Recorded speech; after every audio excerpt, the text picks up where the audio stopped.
Hello. Hello.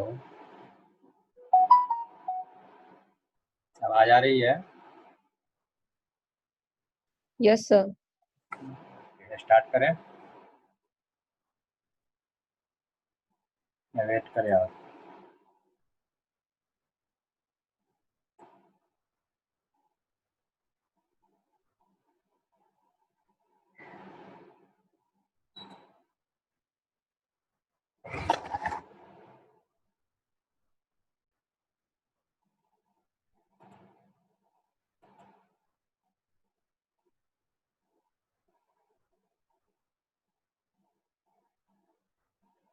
अभी 2 minute हम और वेट कर लेते हैं इसके बाद।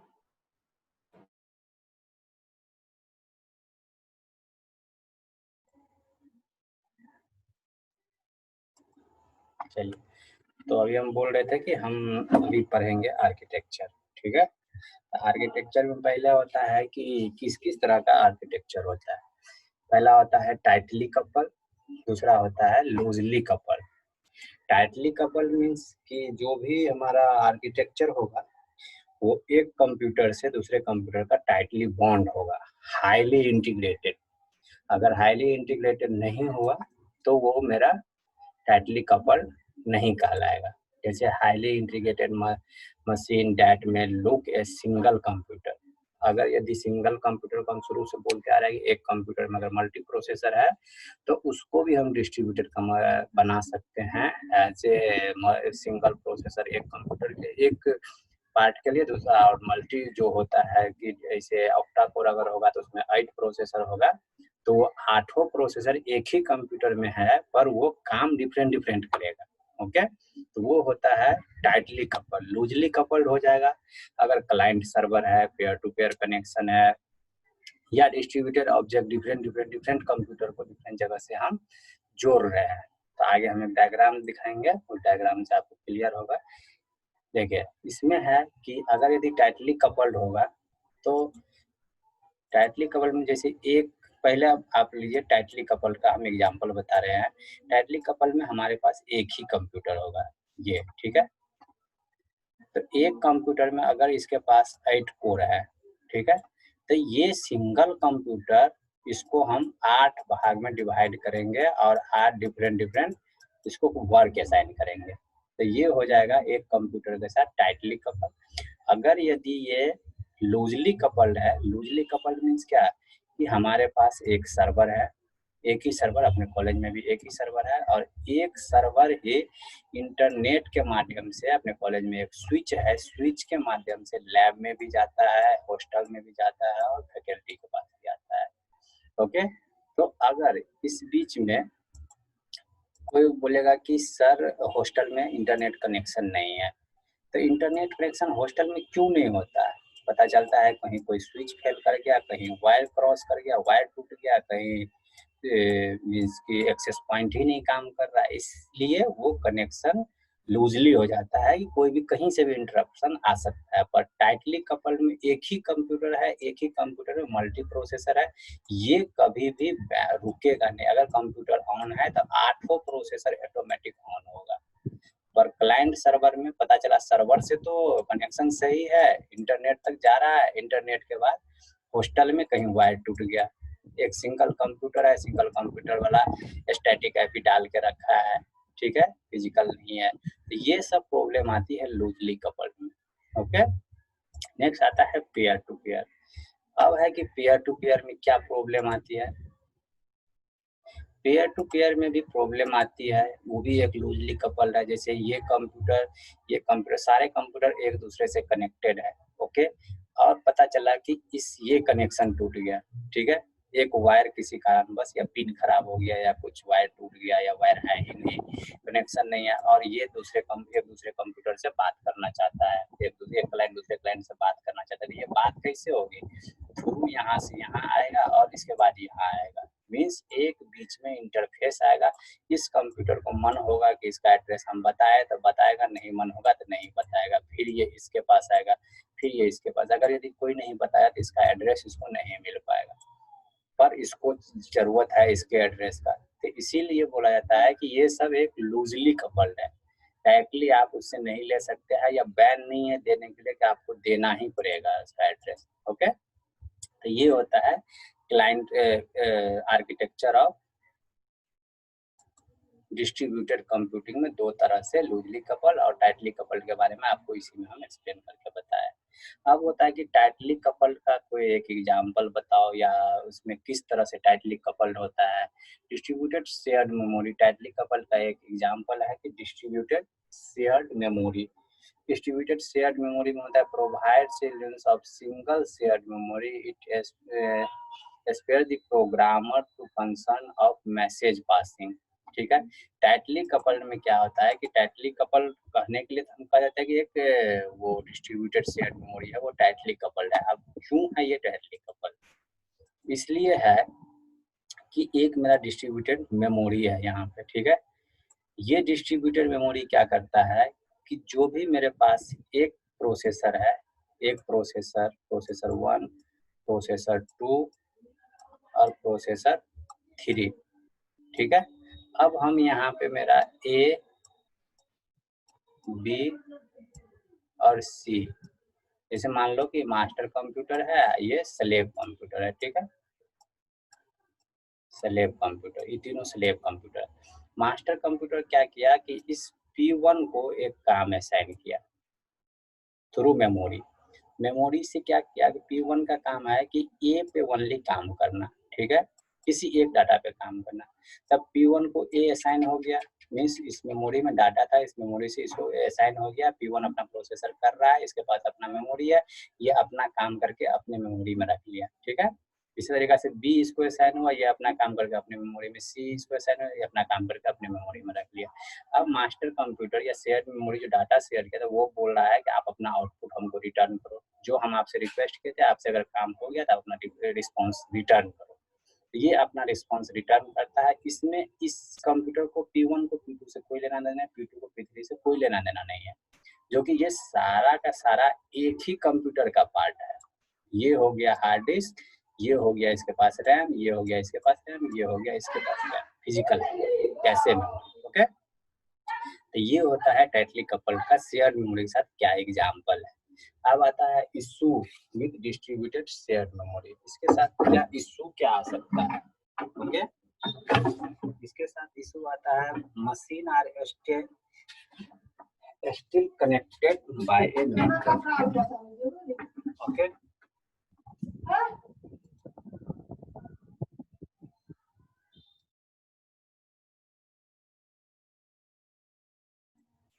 Sorry to interrupt. अब आया आर्किटेक्चर स्टाइल। पहले था इसमें इशू कि किस किस तरह का इशू आ सकता है। Issue with distributed shared memory. Shared memory जब हम करेंगे तो उसमें किस तरह का इशू आ सकता है। Machines are still connected by the network. Means क्या होगा कि शेयर्ड मेमोरी में मेमोरी जब शेयर करेंगे तो उसमें मेमोरी के साथ तो अटैच होता ही है, पर उसमें जो नेटवर्क होता है, नेटवर्क के साथ हमेशा वो कनेक्शन बनाए रहता है। Okay, minimize network traffic. इसमें क्या होता है कि अगर इंटरनेट टाइटली कपल है तो उसमें नेटवर्क ट्रैफिक होता ही नहीं है, क्योंकि एक कंप्यूटर के अंदर ही कनेक्शन चलता है। जो भी प्रोसेसर काम करता है वो अपने एक दूसरे के एक प्रोसेसर दूसरे प्रोसेसर को हेल्प करके इंटरनली काम करता है। उसमें ट्रैफिक जीरो होता है, ट्रैफिक कुछ भी नहीं होता है। Reduce the latency between request and compilation. जो भी इसमें लेटेंसी आने का चांस रहता है, लेटेंसी क्यों आता है? जब नेटवर्क ट्रैफिक मिलता है। जब जिसके पास ट्रैफिक ही नहीं होता, एक काम एक को असाइन कर दिया गया और उसमें क्यू में आता है, जो भी वर्क असाइन कीजिएगा क्यू में आता है। क्यू का मतलब फर्स्ट कम फर्स्ट सर्व। अगर जो काम पहले असाइन किया तो वो काम पूरा नहीं होता तो दूसरा काम वो लेगा ही नहीं। नेक्स्ट है how to keep track of the location of share data. Means की उसमें बोल रहा है कि कैसे उस डाटा को हम डिस्ट्रीब्यूटेड शेयर्ड मेमोरी में उसको बोल रहा है कि डाटा को ट्रैक करना काफी मुश्किल होता है। हाउ टू ट्रैक मीन्स कैसे हम उस डाटा को ट्रैक कर सकेंगे। ठीक है, तो वो कोई अगर डायरेक्टरी आपके पास है सीधा डायरेक्टरी पे जाके चेक कर सकते हैं। How to overcome delay when accessing remote data. हाँ, इसमें डिस्ट्रीब्यूटेड कंप्यूटिंग में कभी-कभी होता है कि एक कंप्यूटर से अगर दूसरे कंप्यूटर को हम एक्सेस करना चाहते रहते हैं, तो ये रिमोट कंट्रोल में थोड़ा डिले काम करते रहता है। जब आप रिमोटली किसी चीज़ को एक्सेस करिएगा, तो वो थोड़ा डिले होता है।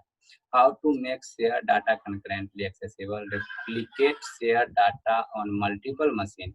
नेक्स्ट है कि अगर यदि हम जैसे कि मेरे नाम का कोई फ़ोल्डर है मेरे कंप्यूटर में और उस फ़ोल्डर को अगर डिफरेंट प्रोसेसर है तो डिफरेंट प्रोसेसर, एक प्रोसेसर 1 और प्रोसेसर 2 दोनों सेम डाटा को एक्सेस करने लगेगा या सेम जगह पे एक जगह पे 2 नाम का डाटा अगर यदि सेव करने की कोशिश कीजिएगा तो वो रिप्लिकेबल होता है और वो नॉट एक्सेसिबल होता है। तो जिस डायरेक्टरी का आप नाम दीजिएगा, जहाँ से आप लिंक दीजिएगा, उसी डायरेक्टरी को वो एक्सेस कर पाएगा, ठीक है? नेक्स्ट है आर्किटेक्चर स्टाइल, मीन्स कि अगर यदि हम ये तो अभी तक हम टाइटली कपल की बात कर रहे थे, अब हम कर रहे हैं बात लूजली कपल की। लूजली कपल में किस-किस तरह का आर्किटेक्चर होता है, ठीक है? Based on the logical organization of the component of distributed system, layer architecture होता है, ऑब्जेक्ट बेस्ड आर्किटेक्चर होता है। मीन्स अधिकतर जो काम होता है मेरा लॉजिकली बेस्ड आर्किटेक्चर पे ही काम होता है। टाइटली बेस्ड का आर्किटेक्चर में एक कंप्यूटर में अगर एक प्रोसेसर को आप दे रहे हैं तो वो काम बहुत धीरे-धीरे होता है। अगर यदि ये लूजली कपल्ड में आते हैं तो 2 कंप्यूटर को भी ऐड करते हैं तो अगर 8 ऑक्टा कोर है तो 16 प्रोसेसर मेरे एक साथ काम करने के लिए रेडी हो जाता है। पर टाइटली कपल्ड में एक ही प्रोसेसर पे काम कीजिएगा, ऑब्वियस सी बात है स्लो काम करेगा। इसलिए हमेशा लोग लूजली कपल्ड प्रेफर करता है। लूजली कपल का आर्किटेक्चर है layer architecture, object based architecture, data centred architecture, event based architecture. तो अब हम बताते हैं कि लेयर्ड आर्किटेक्चर क्या होता है। लेयर आर्किटेक्चर में होता है कि वो ऐसा लेयर पड़े हैं, वो ऐसा लेयर में जैसे लेयर बाय लेयर काम करता है। कोई भी एक डाटा को सेंडर से रिसीवर के पास जाने में सारे लेयर को क्रॉस करना पड़ता है पैकेट को भेजिएगा तो। इसी तरीका से अगर ये डिस्ट्रीब्यूटेड कंप्यूटिंग में हमें काम करना है तो लेयर बाय लेयर काम करेगा। जैसे कि देखिए लेयर 1 में क्या है, रिक्वेस्ट फॉलो हो रहा है, रिस्पॉन्स फॉलो हो रहा है। अगर ये लेयर 1 लेयर n से कोई रिक्वेस्ट कर रहा है तो रिक्वेस्ट जाएगा ऊपर की तरफ, उसके बाद जब उधर से हमें रिस्पॉन्स आएगा तो लेयर बाय लेयर, ऐसा नहीं कि कोई लेयर को जंप कर जाना है, वो उस लेयर को फॉलो करना ही करना होगा। ओके, ये जो एक लेयर क्लियर सी बात है कि लेयर 1 है, लेयर 2 है, लेयर n तक है। अगर लेयर 1 लेयर 3 से रिक्वेस्ट कर रहा है तो उसको लेयर 2 पास करना ही करना पड़ेगा। ओके, अब होता है ऑब्जेक्ट बेस्ड आर्किटेक्चरल स्टाइल कि ऑब्जेक्ट बेस्ड में क्या होता है कि किसी भी चीज़ को अपनी इस रियल लाइफ वर्ल्ड में जो भी चीज़ है वो एक ऑब्जेक्ट है, ठीक है? तो डिफरेंट चीज़ को जैसे कि एक हम लाइब्रेरी का ही हम एग्जांपल लेते, लाइब्रेरी में जितना भी बुक होगा सारे को हमें ऑब्जेक्ट मान लेंगे, उसके जो ऑथर होगा, अगर यदि क्लास ऑब्जेक्ट दोनों की बात करें तो बुक को हम क्लास मानेंगे तो उसमें जो ऑथर होगा उसको हम ऑब्जेक्ट मान लेंगे, ठीक है? तो ये बोल रहा है कि ऑब्जेक्ट बेस्ड आर्किटेक्चर स्टाइल क्या होता है। तो ऑब्जेक्ट बेस्ड आर्किटेक्चर में जितना भी है प्रोसेसर, वो सबको हम एक ऑब्जेक्ट, जैसे ये प्रोसेसर है इसको ऑब्जेक्ट मान लिया, सबको ऑब्जेक्ट मान लिया, एक दूसरे से कनेक्ट कर दे, कम्युनिकेशन थ्रू कम्युनिकेशन लिंक, ठीक है? नेक्स्ट है इवेंट बेस्ड। इवेंट बेस्ड में क्या होता है कि हम एक नेटवर्क के थ्रू या इवेंट बस के थ्रू, आई थिंक उसको आप नेटवर्क भी बोल सकते हैं इवेंट बस को, उसके थ्रू हर एक इवेंट को, जैसे कि कॉलेज में है तो कॉलेज में क्या है, अगर यदि इस चैनल इवेंट बस को हम डीसी नाम दे दें तो इसमें ये हो गया मैकेनिकल डिपार्टमेंट, ये हो गया सिविल डिपार्टमेंट, ये हो गया CSC department. Okay, CSC department का अलग इवेंट चल रहा है, मैकेनिकल का अलग चल रहा है और सिविल का अलग चल रहा है। ओके, तो ये हो गया इवेंट बेसा, सारे के सारे इवेंट एक बस से कनेक्टेड है जिसे हम डीसीए बोलते हैं।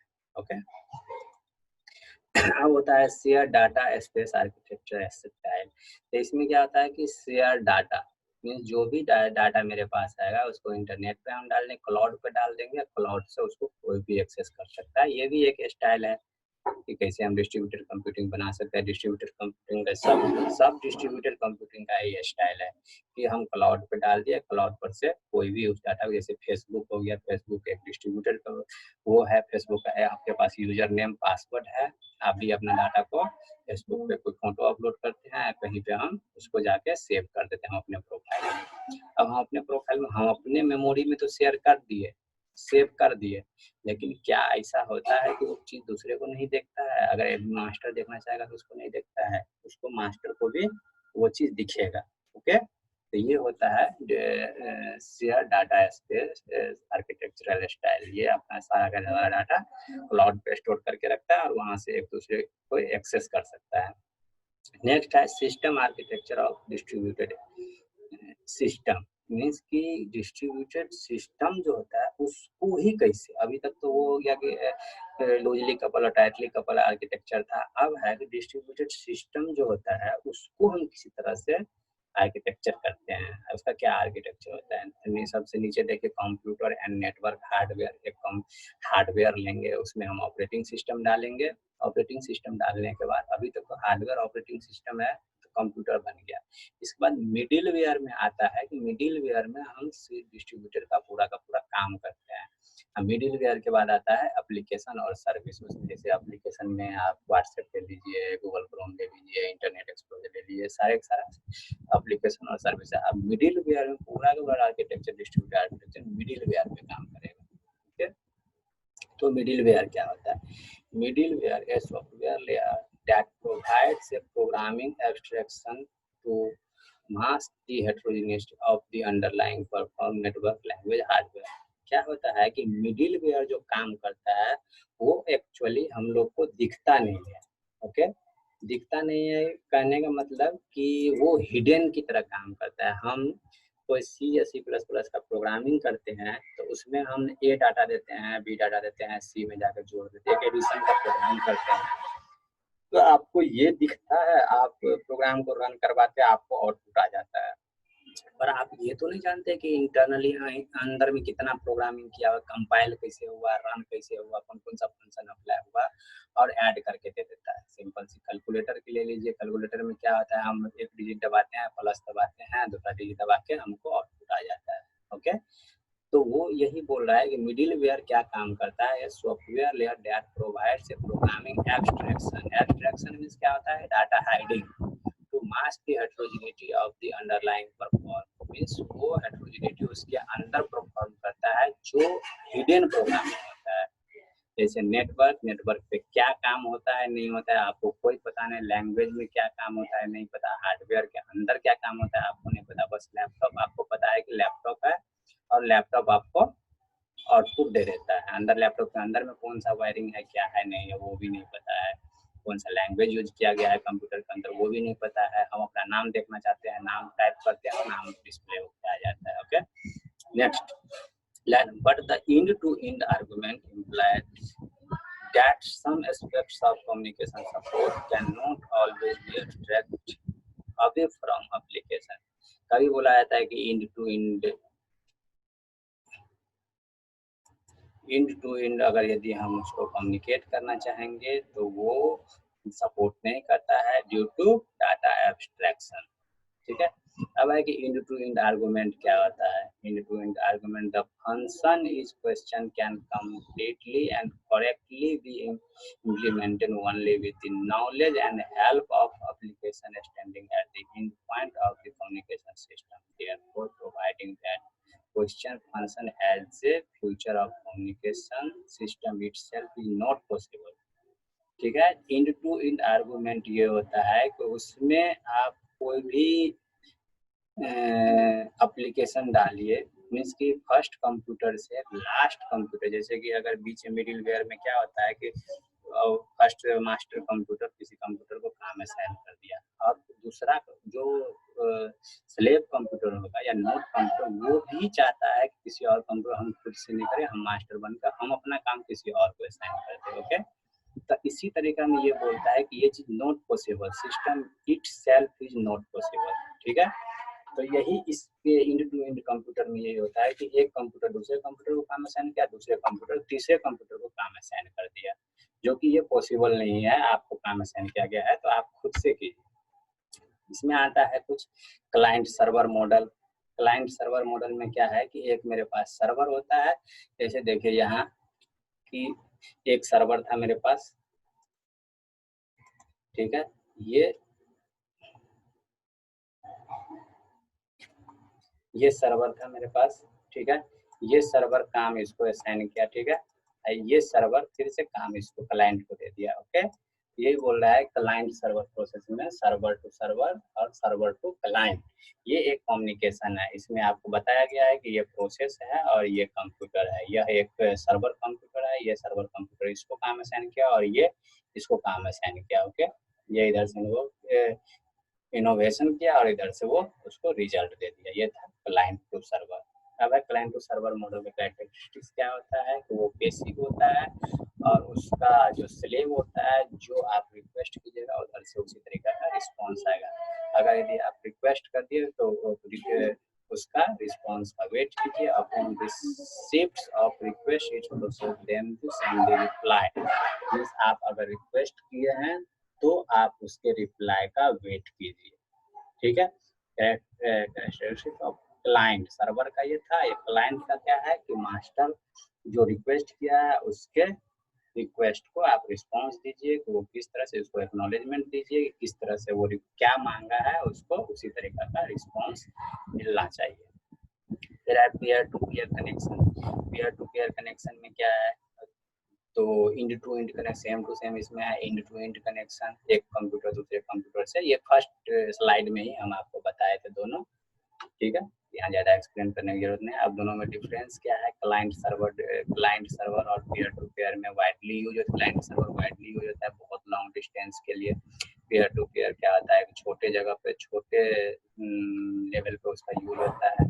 क्लाइंट सर्वर फंक्शनैलिटी स्पेशलाइजेशन इसमें डिस्ट्रीब्यूटेड सिस्टमेटिकली। आप ये डिफरेंस देख लीजिएगा, अभी तक तो वही पढ़ाए थे आ रहे हैं क्लाइंट सर्वर और पेयर टू पेयर पे। इसमें कोई प्रॉब्लम है अभी तक तो और पूछ सकते हैं,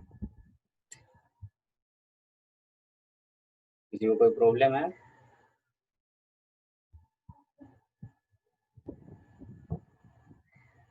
आवाज आ रही है आप लोग को?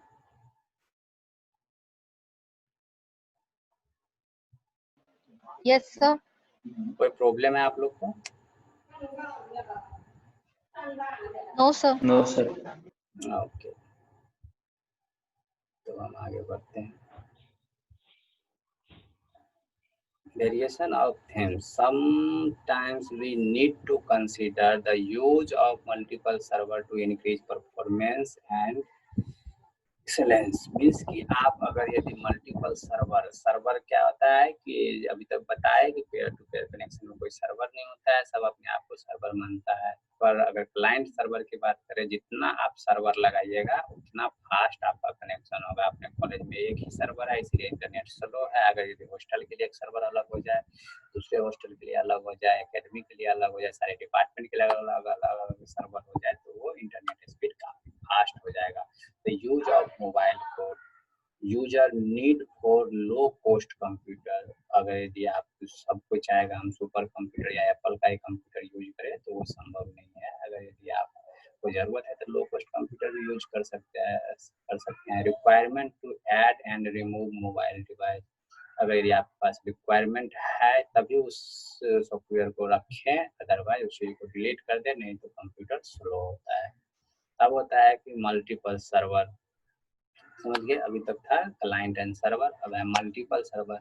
मल्टीपल सर्वर में अभी हम बताया आपको कि मल्टीपल सर्वर अगर आप यूज करते हैं तो परफॉर्मेंस बहुत इंक्रीज हो जाएगा, ठीक है। सर्वर ही आपका काम करके दे देगा, जिससे क्लाइंट पे काफी जोर नहीं पड़ेगा और क्लाइंट को जो काम मिलेगा इजिली वो करके दे देगा। अधिकतर काम आपका सर्वर ही कर लेगा। नेक्स्ट है प्रॉक्सी सर्वर। अगर यदि आप मेन सर्वर से काम नहीं होता, जैसे कोई मूवी डाउनलोड या कोई सॉफ्टवेयर हमारा डाउनलोड नहीं होता रहता है तो हम उस पर प्रॉक्सी लगा के उसको डाउनलोड करते हैं। एज लाइक अगर यदि हमको टोरेंट चलाना होता है तो हम हमेशा प्रॉक्सी सर्वर का यूज करते हैं। प्रॉक्सी सर्वर जो चीज़ जहाँ आपको काम करना बंद कर देता है, प्रॉक्सी वहाँ से काम करना शुरू करता है, ओके। तो वेब सर्वर से हम, इंटरनेट तो हमारे मोबाइल में चलते रहता है लेकिन हम चाहते हैं कि वो इंडिया के लिए ब्लॉक किया है तो हम कहीं चाइना का या अमेरिका का या कहीं और का आईपी एड्रेस डाल के हम उस चीज़ को डाउनलोड कर लेते हैं, ओके। यूज इसीलिए प्रॉक्सी सर्वर यूज किया जाता है। नेक्स्ट है मोबाइल कोड। अगर यदि वेब सर्वर है, एप्लेट कोड है, तो हम अगर मेरे पास प्रोग्रामिंग, सिंपल सी बात है कि अगर सपोर्टिंग होना चाहिए मोबाइल कोड, जैसे मेरा मोबाइल एंड्रॉयड है तो एंड्रॉयड का कोड ही मेरे मोबाइल पे चलेगा, वही क्लाइंट को वही कोड दीजिए जो उसके मोबाइल पे या कंप्यूटर पे रन कर सके, ठीक है। ऐसा एप्लेट उसको दीजिए कि उसके कंप्यूटर पे या मोबाइल पे रन, ऐसा नहीं कि मेरे पे एप्पल का मोबाइल है और मेरे पास एंड्रॉयड का कोड दे दीजिए, तो वो मेरा सॉफ्टवेयर चल ही नहीं पाएगा। नेक्स्ट है थीम क्लाइंट। अगर आपके पास बहुत कम या छोटा कंप्यूटर है, लाइक सिंगल कोर कंप्यूटर है, तो वो ज़्यादा काम नहीं कर पाएगा, और काम करेगा ऐसा नहीं, बस नाम है किस किस तरीका का आर्किटेक्चर हो सकता है। Theme client computer single processor है तो उसको डिस्ट्रीब्यूटेड आप बना नहीं सकते हैं, क्योंकि वो मास्टर बनेगा कि स्लेव बनेगा, इसीलिए वो बहुत कम ही काम करता है। अब आगे आता है कि डिज़ाइन रिक्वायरमेंट, किस किस तरह से हम इसको डिज़ाइन कर सकते हैं, ठीक है। पहला परफॉर्मेंस, परफॉर्मेंस में होगा responsiveness, throughput, load balancing, quality of service, changing of application, ये आगे एक एक चीज़ हम बताएंगे, करेक्टनेस, सिक्योरिटी और फॉल्ट टॉलरेंस। अगर यदि हम डिस्ट्रीब्यूटेड ऑपरेटिंग सिस्टम डिजाइन करेंगे तो ये सारे चीज़ आगे हमको पढ़ना है, ओके। अगर fundamental models include all the essential integrated that we need to consider in order to understand and reason about some aspects of the system behavior, a way of abstracting from reality। जो भी fundamental model हम बनाते हैं तो उस चीज में abstraction, जो भी एब्स्ट्रैक्शन होता है रियलिटी को हम हाइड कर देते हैं और उसको हम वही दिखाते हैं, जैसे कि हम हमेशा बोलते हैं फ्रंट व्यू और बैक एंड व्यू, ठीक है। तो हम हमेशा यूजर को वो दिखाते हैं या जो भी इसका कस्टमर होता है उसको ये चीज़ हम दिखाना चाहते हैं कि आप फ्रंट व्यू देखो, अंदर में क्या काम हो रहा है, उस चीज़ से आपको कोई मतलब नहीं है, आप बस आप अपना काम, आप इनपुट डालो, आपको आउटपुट मिलेगा, ठीक है। तो फंडामेंटल मॉडल्स इसी तरीका का हम बनाते हैं कि आप सिर्फ इनपुट डालो, हम आपको आउटपुट देंगे। अभी तक मुझे सॉफ्टवेयर हम डिजाइन करेंगे डिस्ट्रीब्यूटेड में, ठीक है। Aspects that we need to capture include process interaction, failure, security. हाँ, अगर यदि हम कोई चीज़ को एक कंप्यूटर दूसरे कंप्यूटर को इंटरेक्ट करवा रहे हैं तो उस प्रोसेस इंटरेक्शन के बारे में उसको नॉलेज होना चाहिए कि कहाँ से हम कौन सा डाटा दे रहे हैं, जिससे कि उसको कंप्यूटर का आईपी एड्रेस डालने में फायदा होगा। अगर कोई कंप्यूटर है, जैसे कि हम कोई एक कंप्यूटर बैठे हैं मास्टर पे और दूसरे कंप्यूटर का हम आईपी एड्रेस डाल रहे हैं, वो आईपी एड्रेस फेल हो रहा है, बार बार फेल हो रहा है, तो हमें ये पता चल जाएगा कौन से नंबर का कंप्यूटर हम मेरा वो फेल्योर कर रहा है, ठीक है। तो उस नंबर के कंप्यूटर को जाकर चेक करेंगे क्या कंप्यूटर ऑन है, वायर लूज है, क्या है नहीं है, तो डायरेक्टली हमें पता चलना चाहिए। दूसरा है सिक्योरिटी, अगर सिक्योरिटी है लगाए हैं तो कौन कंप्यूटर से मेरा डाटा लीक हुआ है,